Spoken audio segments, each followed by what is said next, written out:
नमस्कार दोस्तों, मैं Jitendra Singh. RC study point channel पर आप लोगों का बहुत बहुत स्वागत है। दोस्तों, आप जान रहे हैं कि मैं इस समय आधुनिक भारत के इतिहास के अंतर्गत निम्न जातीय आंदोलन पढ़ा रहा हूं। यह उसका दूसरा भाग है। तो इस भाग में हम दक्षिण भारत के भागों में हुए निम्न जातीय आंदोलनों के बारे में पढ़ेंगे। कुछ आंदोलन महाराष्ट्र प्रांत से भी थे जो कि पिछले वीडियो में छूट गए थे, उनको भी मैंने इसमें ऐड किया है। तो इन आंदोलनों को हम इस वीडियो में देखेंगे।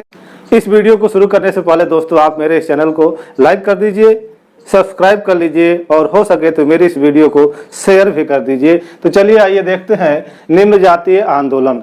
तो जो महाराष्ट्र के क्षेत्र में आंदोलन हुए थे वो हम आपको पिछली वीडियो में बता चुके हैं। आप हमारे चैनल पर प्लेलिस्ट में जाइए, वहां पर हमारी पिछली वीडियो मिल जाएंगी। तो उस समय महाराष्ट्र में महात्मा गांधी ने अछूतों के लिए या निम्न जातियों के लिए भी आंदोलन चलाए थे, सोसाइटियां स्थापित की थी। उनको हम देख लेते हैं। जैसे all India depressed class association, इसकी स्थापना महात्मा गांधी ने की थी और इसी all India depressed class association की मदद से वह निम्न जातियों की उन्नति करना चाहते थे। तो इस एसोसिएशन की स्थापना महात्मा गांधी ने 1932 ईस्वी में की और कहां पर? बंबई में की थी इसकी स्थापना। इस एसोसिएशन को स्थापित करने के पीछे महात्मा गांधी का क्या उद्देश्य था? तो उनका उद्देश्य था कि निम्न जातियों की उन्नति करना चाहिए, यानी निम्न जातियों की उन्नति के लिए उन्होंने all India depressed class association की स्थापना की थी 1932 में। इसी प्रकार महात्मा गांधी ने 1932 ईस्वी में ही निम्न जातियों का नाम हरिजन रखा। याद रखिएगा कि निम्न जातियों का नाम हरिजन किसने रखा था? तो महात्मा गांधी जी ने रखा था। इसके बाद उन्होंने हरिजन के नाम पर ही हरिजन सेवक समाज की स्थापना की।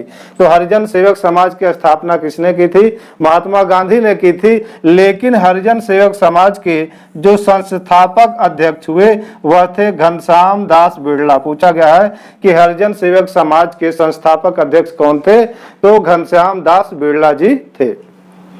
इसी प्रकार महात्मा गांधी ने 1933 में हरिजन नामक साप्ताहिक अखबार निकाला था और इस हरिजन नामक साप्ताहिक अखबार के माध्यम से वह हरिजनों का उद्धार करना चाहते थे। तो हरिजनों के उद्धार के लिए उन्होंने हरिजन नामक साप्ताहिक अखबार निकाला और साथ ही साथ all India depressed class association की मदद से वह निम्न जातियों के उत्थान में लगे रहे। इस प्रकार महात्मा गांधी ने निम्न जातियों के उत्थान के लिए अपना जीवन समर्पित कर दिया था। तो चलिए देखते हैं क्या है। इसके बाद एक व्यक्ति हैं साहू जी महाराज। महाराष्ट्र के कोल्हापुर रियासत में एक महाराज हुए जिनका नाम था साहू जी महाराज।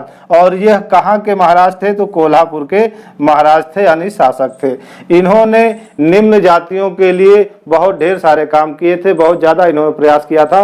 उनके उद्धार के लिए ये हमेशा प्रयत्नशील रहते थे। तो साहू जी महाराज ने क्या किया कि अपने शासन में, अपने क्षेत्र में इन्होंने राजकीय पदों पर दलितों के लिए 50% आरक्षण दिया था। इन्होंने कहा कि अब मेरे क्षेत्र में, अब मेरे शासन में जितने भी नौकरियां निकलेंगी उसमें से 50% नौकरियां दलितों के लिए आरक्षित रहेंगी। इसी तरह से साहू जी महाराज ने दलित शिक्षा के लिए दलित विद्यालय की स्थापना की थी।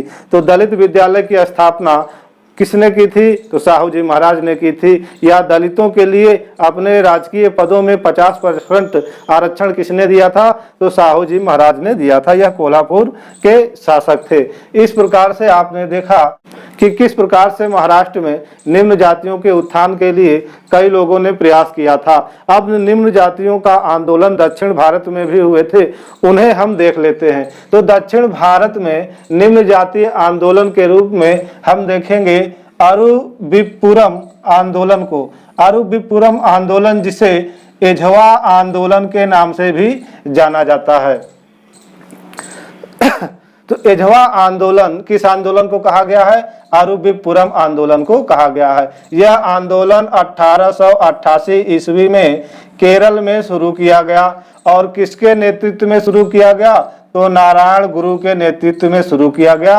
यह जो नारायण गुरु थे यह एझवा जाति से संबंधित थे, इसीलिए इस आंदोलन को एझवा आंदोलन भी कहा गया। तो अरुविपुरम आंदोलन की शुरुआत 1888 में केरल में हुई नारायण गुरु के नेतृत्व में। इस आंदोलन का उद्देश्य क्या था? तो इस आंदोलन का उद्देश्य था कि अस्पृश्यता की समाप्ति कर दी जाए, यानी छुआछूत के भेदभाव को यह मिटाना चाहते थे इस आंदोलन के माध्यम से। नारायण गुरु जी ने क्या किया? दक्षिण भारत में बहुत सारे मंदिरों का निर्माण करवाया था। क्यों करवाया था? क्योंकि उस समय दक्षिण भारत में निम्न जातियों को मंदिर में प्रवेश नहीं दिया जाता था, इसलिए इन्होंने क्या किया कि बहुत सारे मंदिरों का निर्माण करवाया और उन मंदिरों में निम्न जातियों को प्रवेश दिलाया और उस मंदिरों को उन्होंने सभी के लिए खोल दिया था। इस प्रकार से उन्होंने क्या किया कि कई मंदिरों का निर्माण करवाया और उन मंदिरों को सभी जातियों के लिए खोल दिया था। तो दक्षिण भारत में कई सारे मंदिरों का निर्माण सभी जातियों के लिए किसने करवाया था? तो नारायण गुरु ने करवाया था। इसी प्रकार से नारायण गुरु ने क्या किया? अरुविपुरम में शिव की प्रतिमा प्राण प्रतिष्ठा की थी। पूछा गया क्वेश्चन है कि अरुविपुरम में शिव प्रतिमा की प्राण प्रतिष्ठा किसने की थी? तो नारायण गुरु ने की थी। इन्होंने एक मंदिर बनवाया अरुविपुरम में और उस मंदिर में इन्होंने स्वयं शिव की मूर्ति की स्थापना की थी।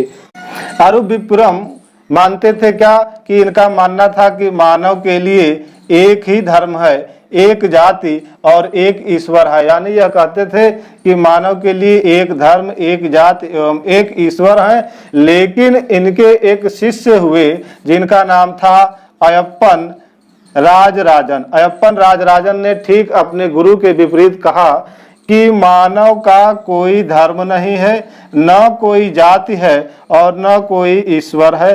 तो इन दोनों कोटेशनों को आप याद कर लीजिएगा कि मानव के लिए एक धर्म, एक जाति, एक ईश्वर है। किसने कहा था? नारायण गुरु ने कहा था। और मानव का कोई धर्म नहीं, न कोई जाति है, न कोई ईश्वर, यह किसने कहा था? अयप्पन राजराजन ने कहा था। यह किसके शिष्य थे? तो नारायण गुरु के शिष्य थे। नारायण गुरु ने कौन सा आंदोलन शुरू किया था? तो अरुविपुरम आंदोलन शुरू किया था, जिसे एझवा आंदोलन के नाम से जाना जाता है। यह 1888 में केरल में शुरू किया गया था। इसी प्रकार से वायकोम सत्याग्रह भी शुरू किया गया केरल में। याद रखिएगा, बहुत इंपॉर्टेंट है, बहुत पूछा भी जाता है कि वायकोम सत्याग्रह केरल में या त्रावणकोर में कब प्रारंभ किया गया? तो 1924 में वायकोम सत्याग्रह प्रारंभ किया गया। और कहां पर? तो त्रावणकोर में प्रारंभ किया गया। यह केरल में पड़ता है। वायकोम सत्याग्रह क्यों शुरू किया गया? इसके पीछे क्या कारण था? तो इस सत्याग्रह को शुरू करने का कारण था कि उस समय मंदिरों में निम्न जातियों को प्रवेश नहीं दिया जाता था, इसलिए मंदिरों में निम्न जातियों को प्रवेश दिलाने के लिए वायकोम सत्याग्रह प्रारंभ किया गया। और यह जो वायकोम सत्याग्रह है यह त्रावणकोर रियासत के गांव वायकोम से प्रारंभ किया गया था। और किसने प्रारंभ किया था वायकोम सत्याग्रह आंदोलन को? तो श्री नारायण गुरु ने प्रारंभ किया था। इनके ही नेतृत्व में मंदिर में दलितों को प्रवेश दिया गया, निम्न जातियों को प्रवेश दिलाया गया। तो इस प्रकार वायकोम सत्याग्रह जो 1924 त्रावणकोर में शुरू हुआ था, उस सत्याग्रह का नेतृत्व किसने किया था? श्री नारायण गुरु ने किया था। बाद में वायकोम सत्याग्रह से दो लोग और जुड़ गए, केपी केशव मेनन तथा रामा स्वामी नायकर। इन्हें ईबी रामा स्वामी नायकर उर्फ पेरियार भी कहा जाता है। तो केपी केशव मेनन तथा रामा स्वामी नायकर का नाम भी आता है कि वायकोम सत्याग्रह में कौन लोग शामिल थे? तो केपी केशव मेनन तथा रामा स्वामी नायकर। अगर प्रश्न आ जाए कि वायकोम सत्याग्रह की शुरुआत किन लोगों ने की थी, अगर श्री नारायण गुरु का नाम न हो, तब आप इनमें से किसी एक को चुनेंगे। वायकोम सत्याग्रह आंदोलन चल रहा था तब 1925 में महात्मा गांधी जी ने त्रावणकोर की यात्रा की और त्रावणकोर पहुंचे। क्यों? क्योंकि वायकोम सत्याग्रह अपने जोरों शोरों पर था मंदिरों में प्रवेश को लेकर के। तब 1925 में महात्मा गांधी जी वहां पहुंचे और त्रावणकोर की महारानी से समझौता करके इन्होंने मंदिर में निम्न जातियों को प्रवेश दिलाने की सोची। समझौता तो हो गया, लेकिन मंदिर में प्रवेश दिलाने का मार्ग अब भी अवरुद्ध रह गया। हाँ, इतना जरूर हुआ कि मंदिर के सामने का जो रास्ता था अब वह आम लोगों के लिए खोल दिया गया था।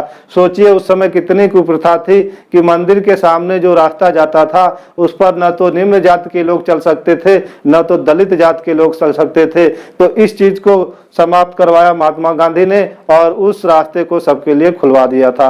तो अब इसके बाद आंदोलन शुरू हुआ, गुरुवायूर आंदोलन, जो 1931 में प्रारंभ हुआ। अब वह कैसे हुआ उसको भी देख लेते हैं। तो दक्षिण भारत में एक और आंदोलन, गुरुवायूर आंदोलन का प्रारंभ किया गया 1931 में, जो 1936 तक चला था। गुरुवायूर आंदोलन किस कारण से शुरू हुआ? तो गुरुवायूर आंदोलन शुरू करने के पीछे कारण था कि केरल में मंदिर में निम्न जातियों को प्रवेश दिलाना था। इसी के लिए गुरुवायूर आंदोलन 1931 में शुरू हुआ। और यह किसके नेतृत्व में शुरू किया गया था आंदोलन? तो के केलप्पन के नेतृत्व में शुरू किया गया था यह आंदोलन। के केलप्पन ने क्या किया कि गुरुवायूर आंदोलन जब शुरू हो गया तो इन्होंने आमरण अनशन शुरू कर दिया और कहा कि जब तक मंदिर में प्रवेश नहीं दिलाया जाएगा निम्न जातियों को तब तक ये अपना आमरण अनशन नहीं तोड़ेंगे। तब महात्मा गांधी जी के आश्वासन पर क्या किया कि के केलप्पन ने अपना अनशन तोड़ दिया और उसके बाद वहां के जो महाराजा थे उन्होंने सारे मंदिरों के दरवाजे सभी जातियों के लिए खोल दिए। इस प्रकार से गुरुवायूर आंदोलन सफल रहा।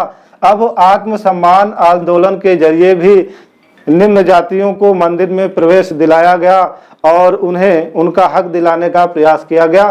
तो देखते हैं क्या है। आत्मसम्मान आंदोलन 1920 में मद्रास में शुरू किया गया और इसे किसने शुरू किया था? तो ई.बी. रामास्वामी नायकर उर्फ पेरियार, इन्हें पेरियार भी कहा जाता था। तो आत्मसम्मान आंदोलन को शुरू करने वाले व्यक्ति ई.बी. रामास्वामी नायकर थे, जिन्हें पेरियार भी कहा जाता था। ई.बी. रामास्वामी नायकर ने एक पुस्तक लिखी थी जिसका नाम है सच्ची रामायण। कई बार पूछा गया है कि सच्ची रामायण की रचना किसने की है? तो ई.बी. रामास्वामी नायकर उर्फ पेरियार ने की है। सच्ची रामायण किस भाषा में लिखी गई थी अभी पूछा गया है, तो तमिल भाषा में लिखी गई। तो ई.बी. रामास्वामी नायकर ने जब 1920 में मद्रास में आत्मसम्मान आंदोलन शुरू किया तो इस आंदोलन को शुरू करने का कारण क्या था, इसका उद्देश्य क्या था? तो इस आंदोलन के जो उद्देश्य थे वह थे कि ब्राह्मणवादी व्यवस्था का विरोध करना। आत्मसम्मान आंदोलन के जरिए ब्राह्मणवादी व्यवस्था का विरोध किया गया। दलितों के अधिकार एवं प्रतिनिधित्व को दिलाने का प्रयास किया गया। आत्मसम्मान आंदोलन के द्वारा दलितों को अधिकार एवं प्रतिनिधित्व दिलाने का भी प्रयास किया गया तथा पुरोहितों का बहिष्कार किया गया। तो पुरोहितों का बहिष्कार किस आंदोलन के जरिए किया गया? आत्मसम्मान आंदोलन के जरिए किया गया। मंदिर में प्रवेश भी दिलाया गया इस आंदोलन के जरिए। तो इस आंदोलन का उद्देश्य मंदिर में प्रवेश दिलाना भी था। इस आंदोलन से जुड़े लोगों ने क्या किया कि मनु स्मृति को जलाया था। यानी मनु स्मृति जहां जहां पर इनको दिख जाती थी, यह ग्रंथ जहां जहां इन्हें मिलता था वो क्या करते थे, इसे जला देते थे। क्यों जला देते थे? क्योंकि मनु स्मृति में ही जाति व्यवस्था का वर्णन किया गया है। इसीलिए आत्मसम्मान आंदोलन से जो जुड़े व्यक्ति थे वह मनु स्मृति को जला देते थे। तो किस आंदोलन के जरिए मनु स्मृति को जलाया गया था? तो वह आंदोलन था आत्मसम्मान आंदोलन, जो 1920 में मद्रास में ई.बी. रामास्वामी नायकर उर्फ पेरियार के द्वारा शुरू किया गया था। इसके बाद कुछ और भी संस्थाएं स्थापित हुई और आंदोलन भी चले जिनके जरिए निम्न जातियों को न्याय दिलाया गया। तो चलिए देखते हैं प्रजा मित्र मंडली के द्वारा भी निम्न जातियों का उद्धार किया गया और इस मंडली की स्थापना मद्रास में की गई। किसके द्वारा? तो C.R. रेड्डी के द्वारा। C.R. रेड्डी ने प्रजा मित्र मंडली की स्थापना मद्रास में की थी और याद रखिएगा किसके लिए? तो निम्न जातियों के उद्धार के लिए किया था इन्होंने। फिर जस्टिस आंदोलन भी शुरू किया गया।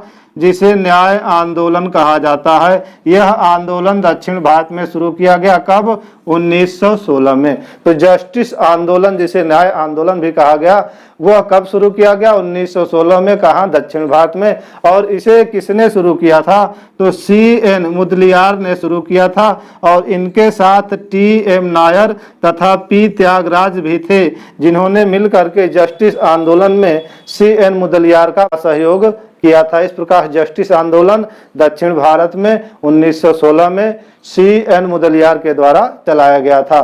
तो आपने देखा कि दक्षिण भारत में निम्न जातियों के लिए कितने आंदोलन चलाए गए और इन्हीं आंदोलन के जरिए दक्षिण भारत के निम्न जातियों का उद्धार करने का प्रयास किया गया।